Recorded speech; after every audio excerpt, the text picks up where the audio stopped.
Hello and welcome back to Exposing Human Trafficking. This is a Freudian slip from Brad Pitt. I'm gonna post a link down below in the description box to the actual article. This article appeared September 7, 2019.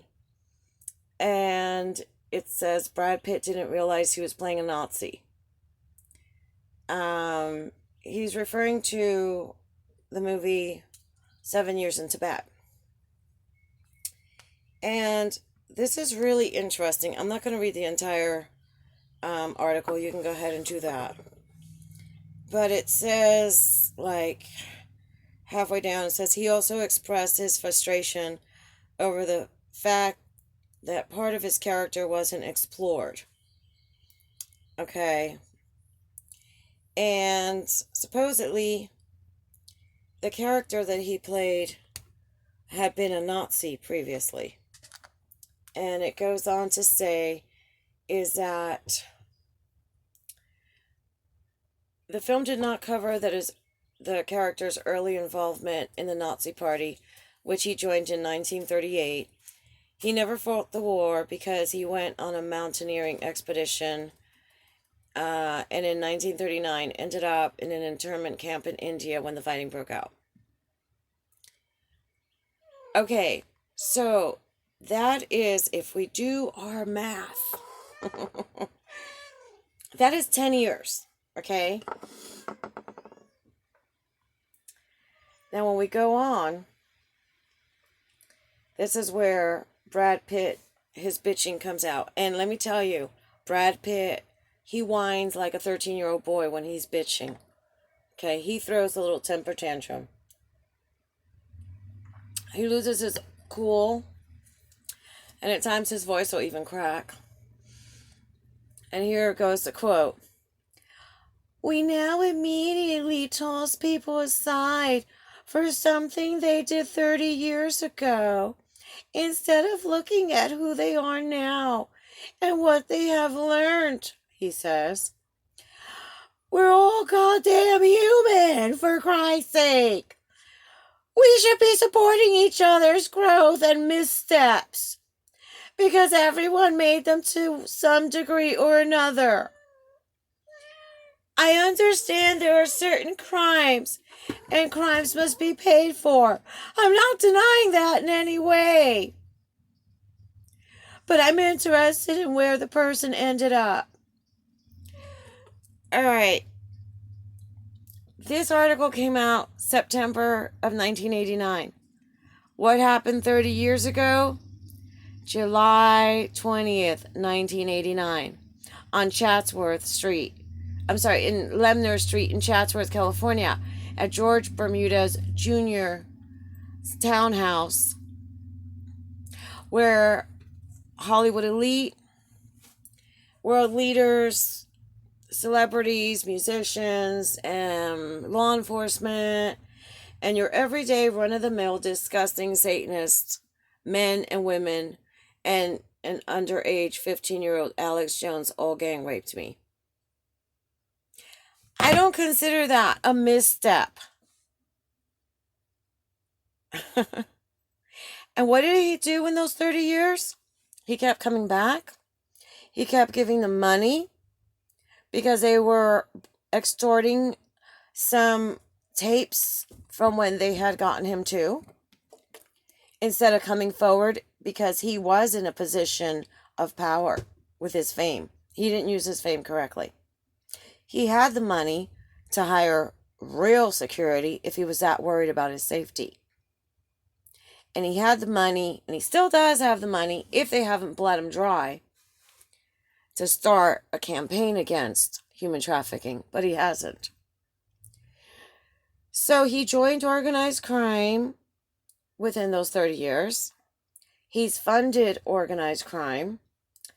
They used him in other countries to get other girls as well. I was not the only girl.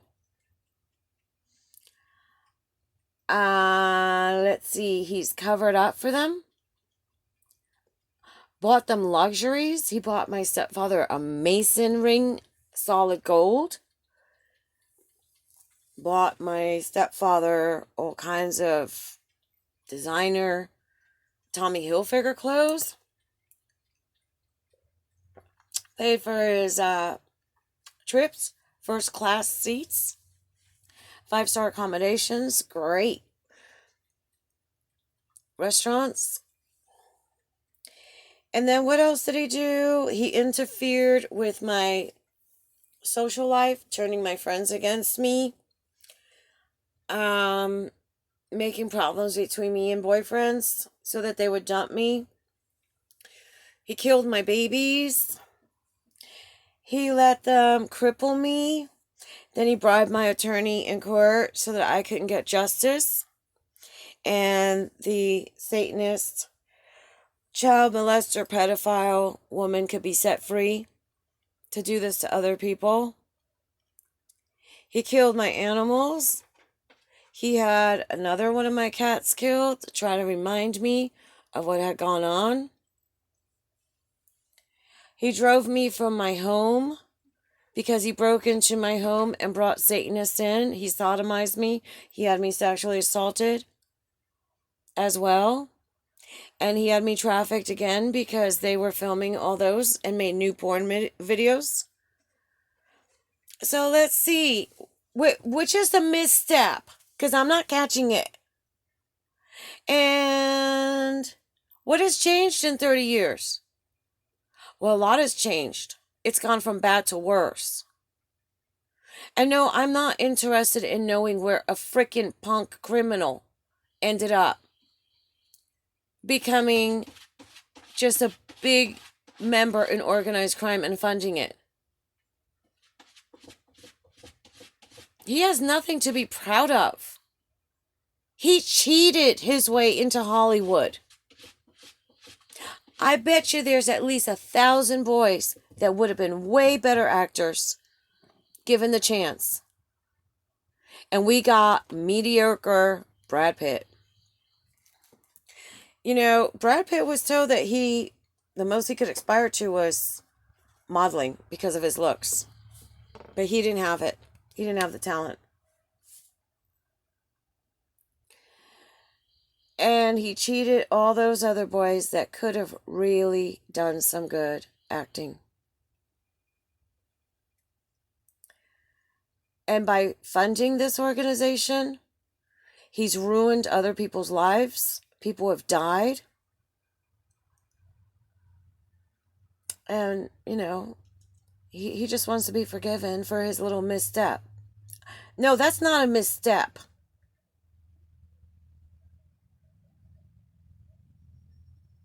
So there is another one of his Freudian slips. Because the character he played only had 10 years. And now he's complaining about something that happened 30 years ago.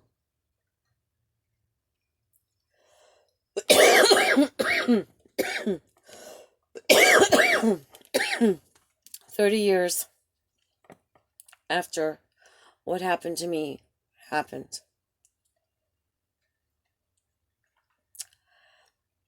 I can never trust Brad Pitt again. I can never be within 50 feet of Brad Pitt again. Because I know that he'll take out that hypnotic object and use the trigger word, which don't work anymore. But I know he'll try to do something like that, and it'll piss me off, and I'll kick his ass. I don't trust anything that he says to me. I can never eat anything or drink anything or smoke my cigarettes in front of him again for fear that he's put some drugs in it. I could never go to sleep without worrying that he would have me trafficked again. And he calls this a misstep. I worked hard to design and make my tiny house. I had just paid it off in January of 2019. And I had to leave my house that I helped build. I had to leave my property. I had animals that I had raised from babies that he killed or had someone kill. He had also sent someone to steal my goats when I was in Colorado. And I got half of the flock back. The other half I ended up losing. But we're supposed to forgive this little misstep. I see where he ended up 30 years later. He ended up divorced twice to 2 marriages that were career moves, that were loveless. He ended up with 6 kids that hate him. He ended up with HIV. And I bet you he's ending up broke. Because if I know my stepfather and my stepbrother, they have bled him as much as they can for money. And he's ended up alone. And no woman in her right mind that's HIV negative is going to even get close to him. Once they find out he's got it, that's it. Nobody's going to do that. I don't want him. I want him caught and I want him put in prison. He doesn't have any friends because all his friends have also been sponging off of him.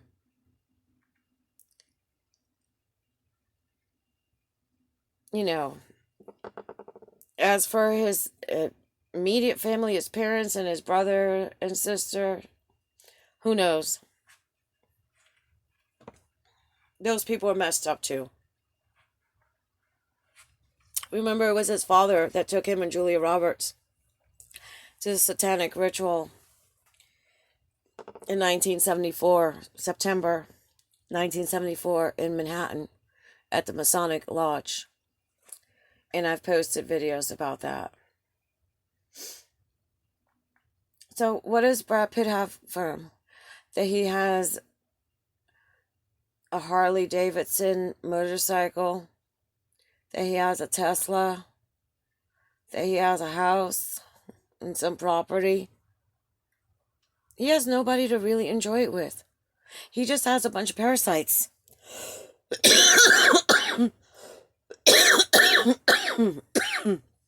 Gosh. My allergies are really bad.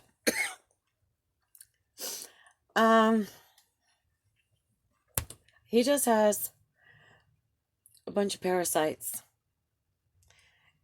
bleeding him dry for money. So what does he have? Where did he end up after 30 years? He ended up with karma kicking his ass and reaping all the bad things he's done with interest. Because if he wasn't such a jerk, those kids wouldn't hate him. And you know what? I keep saying it. Somebody better go interview those kids. When kids want nothing to do with a parent, there's some kind of abuse going on. Big time abuse. So what does he have? You know, some spray-painted gold Oscar that he stole? Because he never had the talent. And that's how he got into Hollywood, by joining organized crime. What is something that Brad Pitt has truly earned on his own? And that's hatred, disgust, despise, and alienation. That's how he ended up. So anyway, give it a thumbs up, comment down below, subscribe if you haven't, hit that notification bell, and share, so that there's not one more victim of human trafficking. Thank you.